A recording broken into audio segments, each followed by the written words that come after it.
Pernahkah Anda merasa lebih sering memesan makanan dibanding memasak? Jika iya, tenang, Anda tidak sendiri. Pesatnya perkembangan teknologi telah mengubah sejumlah aspek kehidupan masyarakat, termasuk dalam mendapatkan makanan.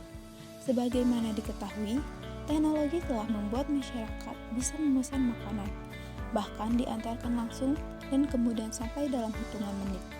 Semua ini cukup dilakukan dengan smartphone.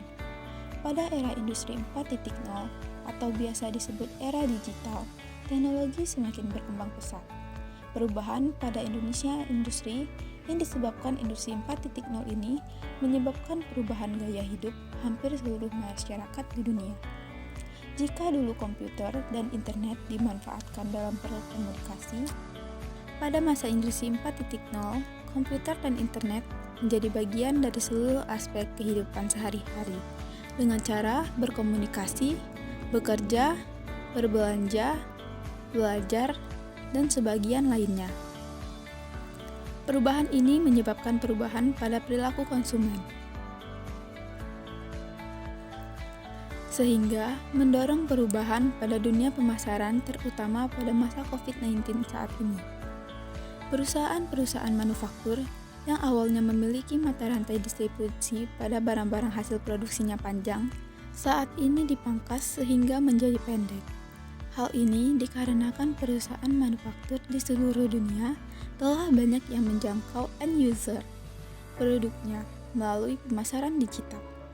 Sehingga perusahaan manufaktur telah membuka toko online sendiri serta memanfaatkan marketplace online atau e-commerce seperti Amazon, Bukalapak, dan lain-lain.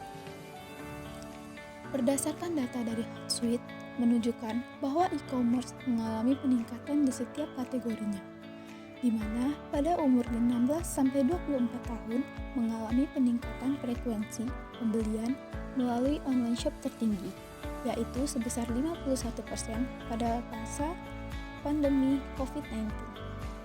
Di Indonesia sendiri, perubahan perilaku konsumen pada masa pandemi sangat ketara, di mana pemasaran online mengalami lonjakan yang tinggi. Hal ini dibuktikan dengan meningkatnya penggunaan e-wallet atau dompet elektronik yang digunakan dalam transaksi online. Salah satunya adalah OVO.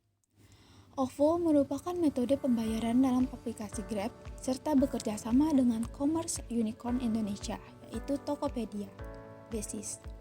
Penggunaan OVO mengalami peningkatan di tahun 2020, tepatnya pada bulan Juni. Hal lainnya dari sisi UMKM sendiri.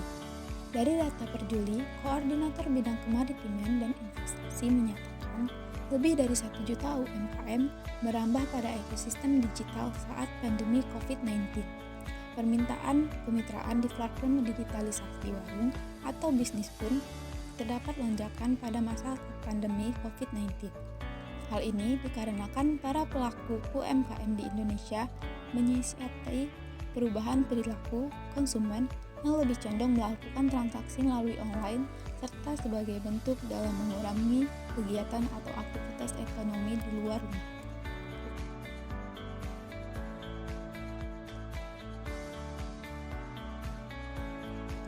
Suatu unit organisasi sangat memerlukan informasi untuk mempermudah kerjasama dengan unit organisasi yang lain maupun dengan organisasi sendiri. Dengan adanya sistem informasi ini mempermudah pihak perusahaan untuk memecahkan suatu masalah dan dapat mengurangi angka ketergantungan.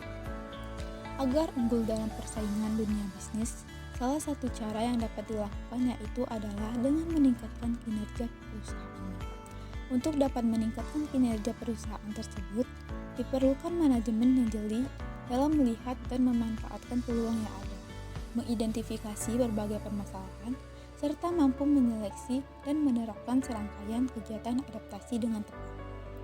Manajemen bertanggung jawab atas kelangsungan hidup serta mampu mengendalikan perusahaan dengan baik. Dengan adanya teknologi informasi, dapat mempermudah sistem informasi suatu organisasi yang menggunakan sistem informasi berbasis komputer dan dapat menyajikan informasi secara mudah dan tepat.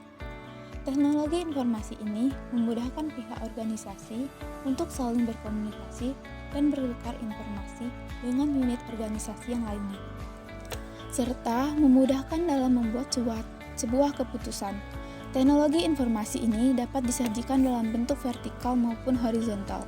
Salah satu bentuk teknologi informasi manajemen yaitu sistem informasi manajemen yang dapat mempermudah pihak manajemen dalam pemrosesan informasi, yang mana sistem informasi ini akan mempengaruhi para kinerja dalam mengambil keputusan dengan efektif dan efisien.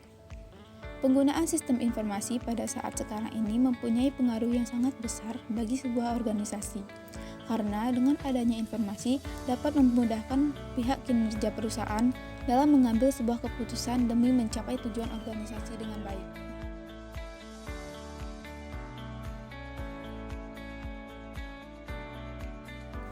Etika bisnis bertujuan untuk memberikan dorongan bagi kesadaran moral dan memberikan batasan bagi para pengusaha atau pembisnis untuk dapat menjalankan bisnis secara jujur dan adil, serta menjauhi bisnis penipuan yang merugikan banyak orang atau pihak yang memiliki keterikatan. Selain itu, etika bisnis mempunyai tujuan agar bisnis dapat dijalankan dan dicetuskan seadil-adilnya dan sesuai dengan peraturan perundang-undangan yang telah disepakati. Para pembisnis dituntut memiliki prinsip kejujuran agar bisa mendapatkan kunci sukses yang bertahan lama. Jika ada pengusaha yang tidak jujur dan curang, kemungkinan besar tidak akan ada yang pelaku usaha yang mau bekerja sama. Kejujuran sendiri biasanya dikaitkan dengan harga barang yang sudah ditawarkan. Dalam menjalankan bisnis secara modern, kepercayaan konsumen sangatlah penting. Oleh karena itu, para pelaku bisnis didorong untuk memberikan informasi yang nyata kepada konsumen. Salah satu hal yang perlu kita tanamkan agar kita mempunyai etika yang baik adalah kejujuran. Kejujuran merupakan suatu poin yang terpenting dalam sebuah bisnis. Karena jika kita mempunyai sifat jujur dan menanamkan kejujuran kita kepada orang lain, maka kita akan mendapatkan trust atau kepercayaan dari orang yang kita tanami kejujuran. Yang kedua, integritas. Seseorang yang punya integritas yang baik, maka dia akan mudah mendapatkan mitra. Karena bentuk dari sifat integritas sendiri adalah konsisten dan kesinkronan antara perkataan dan perbuatan. Yang ketiga, memenuhi janji serta komitmen yang dibuat. Seorang pembisnis akan dapat dipercaya karena ia mau dan mampu memenuhi segala janji dan komitmen yang dibuat. Selanjutnya, loyalitas.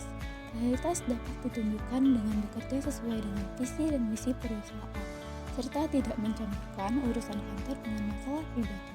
Selanjutnya, keadilan. Keadilan adalah bentuk sikap yang tidak pilih-pilih terhadap apa yang ingin dibebankan pada sesuatu, yakni tidak memandang kedudukan atau kekuatan yang dimiliki untuk bersifat otoriter. Selanjutnya, kepedulian. Sebagai seseorang pembisnis, kita harus menjadi pribadi yang menunjukkan kepedulian, simpati, dan baik hati. Penghargaan. Maksudnya, penghargaan di sini adalah bentuk sifat menghargai antar sesama, dengan tidak membedakan perlakuan kepada orang lain berdasarkan jenis kelamin, ras, budaya, dan agama. Selanjutnya, memenuhi aturan. Dalam dunia bisnis, pasti terdapat berbagai aturan, baik aturan yang tidak tertulis maupun aturan tertulis. Patuhilah peraturan tersebut agar menjadi pembisnis yang disegani banyak pihak. Selanjutnya, jiwa kepemimpinan. Seorang pembisnis harus mempunyai jiwa kepemimpinan yang baik dengan menyadari adanya tanggung jawab yang dipikul. Dan yang terakhir, menjaga reputasi. Menjaga reputasi di sini contohnya kita harus bisa menjaga nama baik dari perusahaan dan seluruh hal yang ada di dalamnya. Hal inilah yang akan memicu datanya konsumen karena percaya bahwa perusahaan kita dapat memenuhi segala kebutuhan.